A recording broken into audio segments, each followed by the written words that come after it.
Hi all, അസ്സലാമലൈക്കും. Welcome back to Silna's kitchen. ഇന്നത്തെ recipe ഭയങ്കര ടേസ്റ്റി ആയിട്ടുള്ള ഒരു വെറൈറ്റി ആയിട്ടുള്ള ഒരു സ്വീറ്റിൻ്റെ റെസിപ്പിയാണ്.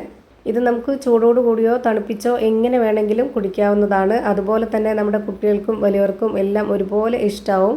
വീട്ടിൽ വരുന്ന ഗസ്റ്റുകൾ കാണുന്നുണ്ടെങ്കിലും പെട്ടെന്ന് തയ്യാറാക്കി കൊടുക്കാൻ പറ്റുന്ന ഒരു അടിപൊളി ഐറ്റമാണ്. എന്തായാലും ഒന്ന് ട്രൈ ചെയ്ത് നോക്കണം. അതുകൊണ്ട് തന്നെ ഈ വീഡിയോ സ്കിപ്പ് ചെയ്യാതെ മുഴുവനായിട്ടൊന്ന് കണ്ടു നോക്കണേ. റെസിപ്പിയിലോട്ട് കിടക്കുന്നതിന് മുമ്പായി സിൽനാസ് കിച്ചൺ ചാനൽ ആദ്യമായിട്ട് കാണുന്നവരാണെങ്കിൽ പ്ലീസ് ഒന്ന് സബ്സ്ക്രൈബ് ചെയ്തേക്കണേ. ഒപ്പം ഈ വീഡിയോസ് നിങ്ങൾക്ക് ഇഷ്ടപ്പെടുകയാണെങ്കിൽ ഒരു ലൈക്ക് ചെയ്ത് ഷെയർ ചെയ്ത് സപ്പോർട്ട് ചെയ്യാനും മറക്കരുത്. ഇനി നമുക്ക് ഇതെങ്ങനെയാണ് തയ്യാറാക്കുന്നതെന്ന് നോക്കാം.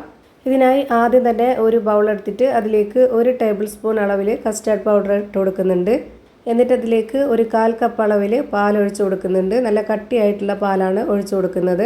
ഇത് നന്നായിട്ടൊന്ന് ഇളക്കി കൊടുക്കാം. ഇതുപോലെ വിസ്ക് വെച്ചിട്ടാണെന്നുണ്ടെങ്കിൽ ഒട്ടും കട്ടയില്ലാതെ നന്നായിട്ട് ഇളകി കിട്ടും.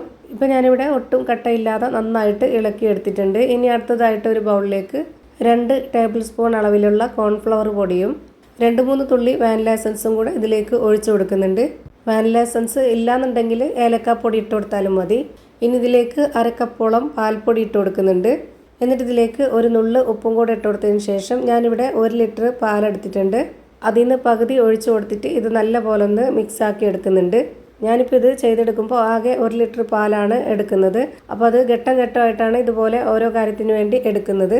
ഇപ്പോൾ ഞാനിവിടെ വിസ്ക് വെച്ചിട്ട് നന്നായിട്ട് ഇളക്കി യോജിപ്പിച്ചെടുത്തിട്ടുണ്ട്. ഇനി ഇതിലേക്ക് നേരത്തെ മാറ്റി വെച്ചിരുന്ന ആ ഒരു കസ്റ്റേർഡ് മിക്സ് ഇതിലേക്ക് ഒഴിച്ചു കൊടുക്കാം. മുഴുവനായും ഒഴിച്ചു കൊടുക്കുന്നുണ്ട്. എന്നിട്ട് ഇതൊന്ന് നല്ലപോലെ ഇളക്കി കൊടുത്തതിന് ശേഷം വീണ്ടും ഇതിലേക്ക് ബാക്കി പാലും കൂടെ ഒഴിച്ചു കൊടുക്കാം. അപ്പോഴും ഞാനിതിലേക്ക് മുഴുവൻ ഒഴിച്ചു കൊടുക്കുന്നില്ല, കുറച്ച് ബാക്കി വെക്കുന്നുണ്ട്. ഞാനിവിടെ ആകെ 1 ലിറ്റർ പാലിലാണ് തയ്യാറാക്കി എടുക്കുന്നത്. ഓരോരുത്തർക്കും എത്രയാണോ വേണ്ടത് അതിനനുസരിച്ച് തയ്യാറാക്കി എടുക്കാം. പക്ഷേങ്കിൽ ബാക്കിയുള്ള ഇൻഗ്രീഡിയൻസിൻ്റെ അളവും അതിനനുസരിച്ച് ഈ ഒരു കണക്കനുസരിച്ച് കൂട്ടിയും കുറച്ചൊക്കെ കറക്റ്റാക്കി എടുക്കുക. ഇനി അടുത്തതായിട്ട് ഒരു കാര്യം കൂടി ചെയ്യാനുണ്ട്. അതിനുവേണ്ടി സ്റ്റവിലേക്ക് ഒരു പാൻ വെച്ച് കൊടുത്ത് ഫ്ലെയിം ഓണാക്കി കൊടുത്തിട്ടുണ്ട്.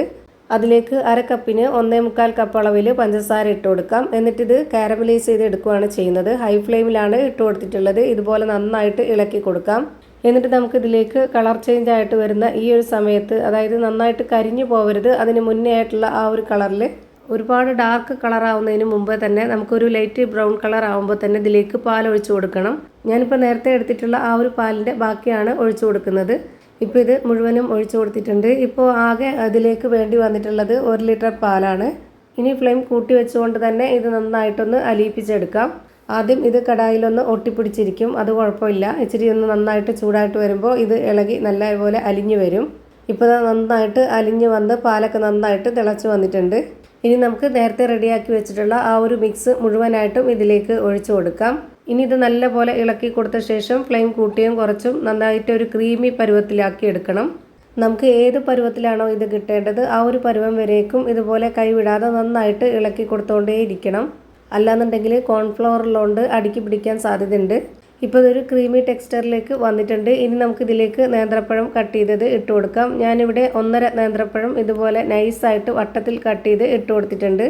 ഇനി ഈ പഴം ഇട്ടിട്ട് ഒരുപാടിട്ട് വേവിക്കണമെന്നില്ല. 1 മിനിറ്റ് നേരം മാത്രം ഇതൊന്ന് വേവിച്ചെടുത്താൽ മാത്രം മതി. അപ്പോഴും ഇത് നന്നായിട്ട് ഇളക്കി കൊടുത്തുകൊണ്ടേ ഇരിക്കണം. ലോ ഫ്ലെയിമിൽ ഇട്ട് കൊടുത്താൽ മതി. ഇപ്പോൾ ഞാനിവിടെ 1 മിനിറ്റ് സമയം വരേക്കും നന്നായിട്ട് ഇളക്കി കൊടുത്ത് വേവിച്ചെടുത്തിട്ടുണ്ട്. ഇത്രയും മതി. ഇനി നമുക്കിതിൻ്റെ ഫ്ലെയിം ഓഫ് ചെയ്ത് കൊടുക്കാം. ഇപ്പോൾ ഇതിൻ്റെ കറക്റ്റ് പരുവം ഞാനിതുപോലെ ഒരു കയ്യിൽ കോരി കാണിച്ചു തരാം. ഇപ്പോൾ ഇതാ ഈ ഒരു പരുവത്തിലാണ് നമുക്ക് കിട്ടിയിട്ടുള്ളത്. ഭയങ്കര ടേസ്റ്റാണ്. നമുക്കിത് ചൂടാറിയതിന് ശേഷമോ അല്ലാതെ ചൂടോട് കൂടിയോ തണുപ്പിച്ചെടുത്തോ എങ്ങനെ വേണമെങ്കിലും കുടിക്കാവുന്നതാണ്. ഇനി ഞാനിത് ഗ്ലാസ്സിലേക്ക് ഒഴിച്ചു കൊടുത്തതിന് ശേഷം അതിൻ്റെ മുകളിലേക്കായിട്ട് കുറച്ച് ബദാമും പിസ്തയും കട്ട് ചെയ്ത് ഇട്ട് കൊടുക്കുന്നുണ്ട്. ഇത് നിർബന്ധമില്ല, നിങ്ങൾക്ക് ഇഷ്ടമുണ്ടെങ്കിൽ ഇട്ട് കൊടുക്കുക, അല്ലാന്നുണ്ടെങ്കിൽ സ്കിപ്പ് ചെയ്യാം. അതൊക്കെ ഓരോരുത്തരുടെ ഇഷ്ടമാണ്. നമുക്കിതിൻ്റെ കൂടെ കടിക്കാനായിട്ട് കിട്ടുമ്പോൾ ഒരു പ്രത്യേക ടേസ്റ്റ് ആയിരിക്കും. അപ്പോൾ ഇത്രയേ ഉള്ളൂ ഇന്നത്തെ വീഡിയോ ഇഷ്ടമായാൽ ലൈക്ക് ചെയ്യാനും കമൻറ്റ് ചെയ്യാനും ഷെയർ ചെയ്യാനും മറക്കരുത്. അതുപോലെ തന്നെ ഞാനിടുന്ന പുതിയ വീഡിയോസ് നോട്ടിഫിക്കേഷനായിട്ട് കിട്ടുന്നതിന് വേണ്ടി സബ്സ്ക്രൈബ് ചെയ്ത് ബെല്ലൈക്കൺ അമർത്തി അതിൽ ഓൾ എന്ന ഓപ്ഷൻ എനേബിൾ ചെയ്ത് കൊടുക്കാനും മറക്കരുത്. പുതിയൊരു വീഡിയോയുമായി വീണ്ടും വരും. Thank you for watching.